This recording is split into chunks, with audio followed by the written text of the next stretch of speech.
Thank you. I now recognize the gentleman from Massachusetts, Mr. Lynch, for 5 minutes.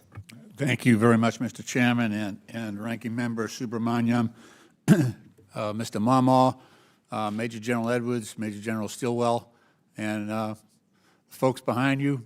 Thank you so much for your service to your country. We really appreciate you, and we honor your service. Thanks for being here and being willing to answer questions before the committee and help us with our work.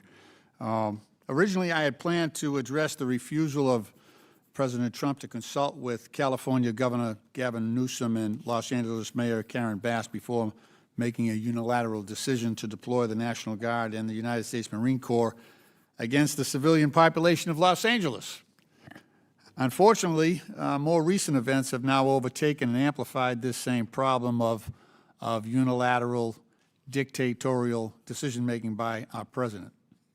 I'm, of course, referring to President Trump's refusal to include Congress in a meaningful way on the decision to deploy U.S. forces in a military operation against the Islamic Republic of Iran. I won't ask you any questions about that. It would not be fair to you. You are not prepared to address that issue. But I do want to get this on the record. So this decision to deploy U.S. forces in a military operation against the Islamic Republic of Iran, where uranium enrichment, potential nuclear weapons development, and the custody of over 800 pounds of near-weapons-grade fissile material remains unaccounted for.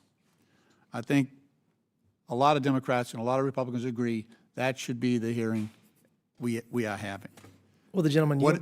Not yet. What is also deeply troubling is the deliberate decision by the President to share less than complete information with even some of my Republican colleagues, especially senior Republican members, while completely concealing information and thereby misleading duly elected Democratic members of Congress who should have been immediately and fully informed. And that is different in this country. That's a real departure from how we usually deal with moments of crisis in the country, especially when it involves our military. We've not seen that before, because in the past, from President Washington to Wilson to President Roosevelt, Eisenhower, and Johnson, to both President George H. and George W. Bush, and up until the present day, every one of those presidents, Democrat and Republican, has kept faith with the basic premise that on those very rare occasions when diplomacy fails and our national security is threatened, and we need to send our sons and daughters into battle, that we don't do so as Democrats or Republicans. We do it as a country, as Americans. We go into battle together, fully informed. That principle was abandoned last week when President Trump allowed spiteful and small-minded mentality to get in the way of a larger mission.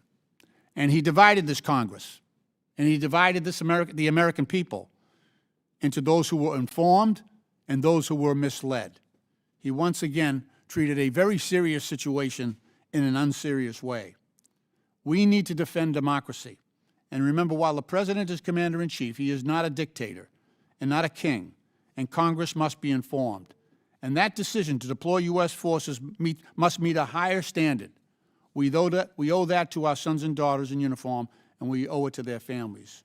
We don't want the U.S. military acting on the basis of some alternate reality that has no basis in fact, or on cooked-up intelligence, and that has happened before.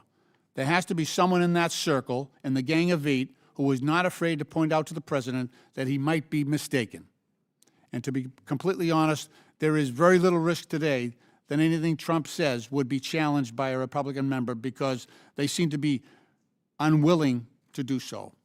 In a press conference yesterday, Senate Majority Leader Thune could not even answer basic questions about the attacks because he had not been fully informed. In fact, it became apparent that there was more communication between Trump and the officials in Iran than there was between U.S. elected officials in this government. At present, members of Congress only have access to Defense Intelligence Agency after-action battle damage assessment. And there seems to be, having read that battle damage assessment, there seems to be great difference, huge difference, between what the President has told us and what the Defense Intelligence Agency says about those same attacks. Again, I don't want this to reflect on the current chairman of the subcommittee or the current ranking member. They do serious work, bipartisan work, and I greatly appreciate that because it is rare. But those were facts that I just wanted to get on the record. Mr. Chairman, I yield back.